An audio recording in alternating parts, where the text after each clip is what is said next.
अस्सलाम वालेकुम। Welcome to my channel Kokni foodies. आज हम फनस की कूरी की भाजी बनाने जा रहे हैं, जिसके लिए मैंने वो फनस, छोटे छोटे फनस जिसको कूरी बोलते हैं, वो काट कर टुकड़े करके कुकर में ली हूँ।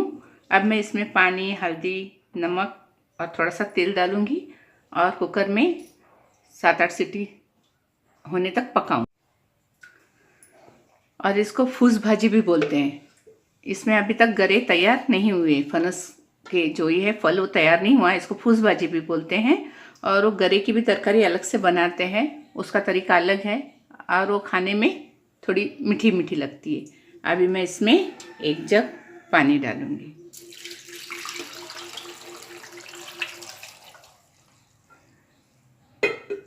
और ये नमक डालूंगी,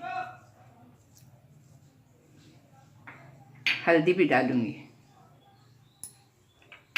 और ये तेल डालूंगी।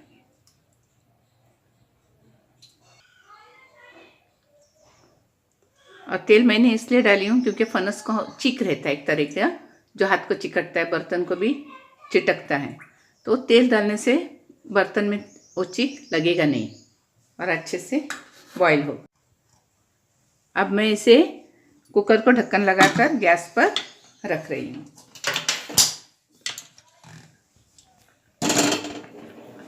गैस ऑन करती हूँ और फुल आंच पर पकाऊंगी। ये देखिए कुकर हो चुका है, सीटियाँ हो चुकी है, भाजी तैयार हो गई है। अब हम खोलकर देखेंगे कि भाजी पकी या नहीं।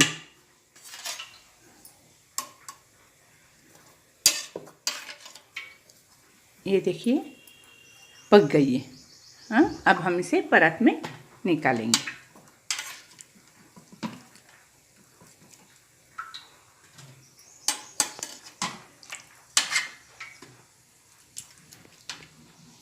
ये देखिए इस तरह से हम सब पानी नितार कर ये पके हुए फनस के टुकड़े पूरी के परात में निकालेंगे ठंडे होने के लिए।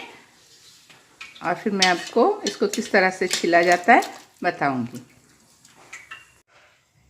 ये देखिए फनस के टुकड़े ठंडे हो चुके हैं। अब मैं इसे किस तरह से साफ़ करते हैं दिखाती हूँ।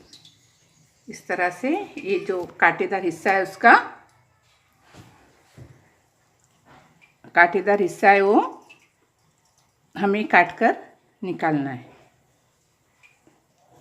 और ये जो बीच का है उसे भी काट कर निकालना है। और इसे मैं एक कटोरे में जमा करती हूँ।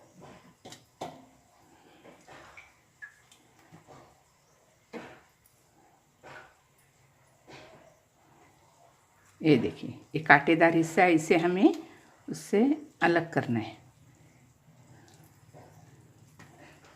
ज़रा गरम है, भाप लग रही है।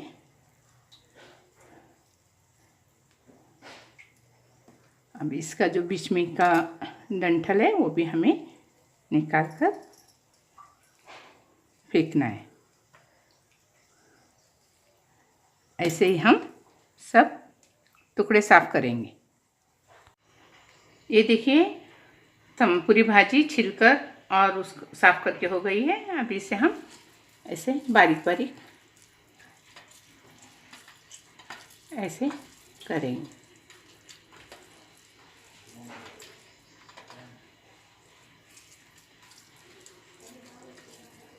क्योंकि पूरी पक गया है अच्छे से, इसलिए हो भी रहा है बारीक बारीक।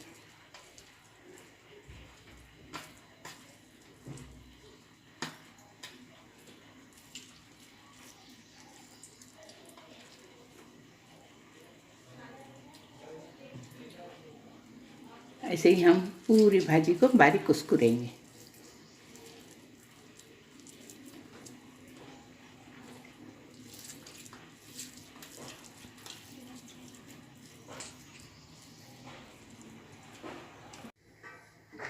ये देखिए तरकारी हमने बारीक कर ली है। अब इसमें इसे बनाने के लिए मैंने 4 प्याज बारीक काट कर ली हूँ।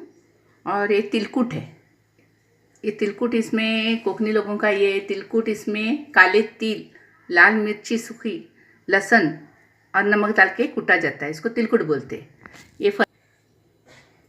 इसे तिलकुट बोलते हैं। और इसमें हम फनस की तरकारी, घेवड़े की तरकारी, बैगन की तरकारी ऐसे बनाते हैं और ये साल भर का भी करके रखते हैं। चाहिए तो मैं आपको बाद में तिलकुट की रेसिपी बताऊंगी। तो ये अब मैंने प्याली में निकाल कर लिए। अपनी ज़रूरत के मुताबिक इसमें जितना तेज़ चाहिए, लज्जत के मुताबिक, टेस्ट के मुताबिक मैं लूँगी। और ये 5 टेबल स्पून मीठा तेल है और टेस्ट के हिसाब से नमक है, थोड़ी सी हल्दी है और ये 4 प्याज बारीक काट कर ली हूँ। अब मैं आपको बताती हूँ कि क्या करना है। अब इसमें ये तिलकुट डालना है और मिक्स करके देखना है। जितना तेज़ चाहिए, जितना चाहिए उस हिसाब से लेना है। और ये नमक भी सबसे डालना है। अब इसे मैं मिक्स करके देखूंगी और टेस्ट के हिसाब से और तिलकुट चाहिए तो और नमक चाहिए तो डालूंगी। ये देखिए थोड़ा सा मैं इसमें और 2 चम्मच डालूंगी। और नमक इसलिए कम डालना है क्योंकि तिलकुट में भी नमक होता है, इसलिए पहले हमको टेस्ट करना पड़ेगा और फिर नमक डालना होगा।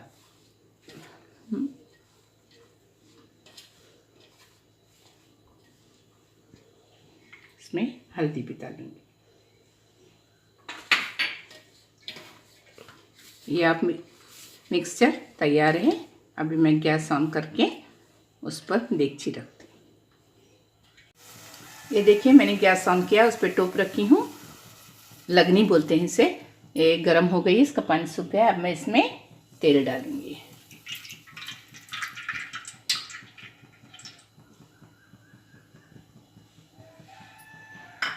तेल गर्म होने के बाद उसमें मैं प्याज डालूंगी।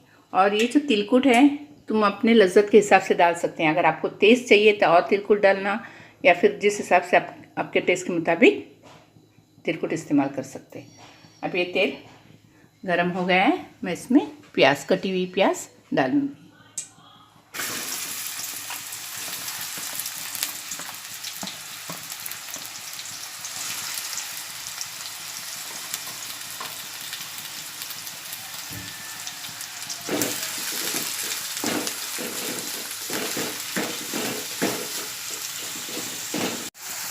प्याज को हम ज़्यादा लाल नहीं करेंगे, सिर्फ नरम होने तक उसे तेल में ही करेंगे, भुनेंगे। ये देखिए प्याज नरम हो चुकी है। अब इसमें मैं मिक्स की हुई तरकारी डालूंगी। ये सीजनली तरकारी है, ये सिर्फ गर्मी में ही पेड़ों पर लगते हैं। ये शुरू में जब छोटे छोटे रहते हैं तो इसकी तरकारी बनाकर खाते हैं, और जब बड़े होते हैं इसमें गरे तैयार होते हैं तो कच्चे गरे की तरकारी बनाकर खाई जाती है। और जब बिल्कुल तैयार हो जाते, पकने लगते हैं तो फ्रूट बोलकर इस्तेमाल होते हैं।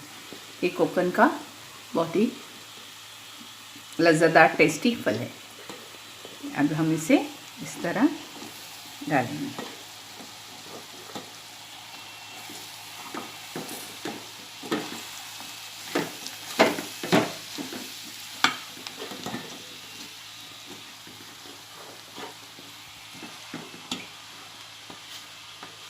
मैंने गैस की आंच भी धीमी की हूँ ताकि प्याज जले नहीं। ये देखिए मैंने तरकारी सब डाली। अब मैं इसे मिक्स करूँगी।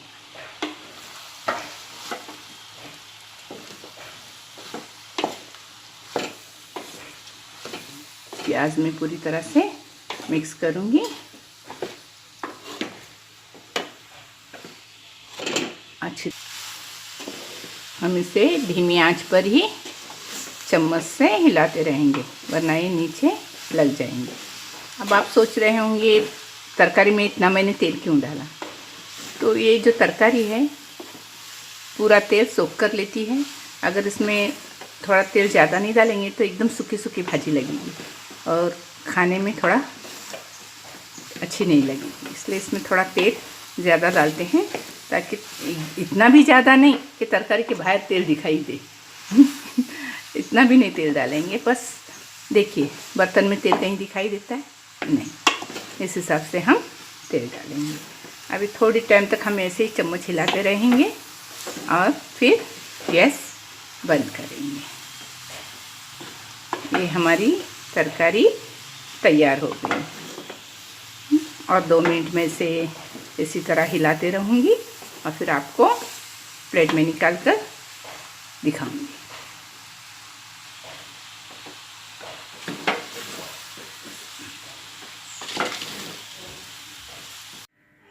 ये देखिए मैंने प्लेट में तरकारी निकाली है और उम्मीद है कि आपको ये तरकारी बहुत पसंद आएगी। ये कोकन की सीजनली तरकारी है। आप भी इसे बनाकर खाइए, घर वालों को खिलाइए और प्लीज़ मेरे चैनल को लाइक कीजिए, शेयर कीजिए और सब्सक्राइब कीजिए। Thank you.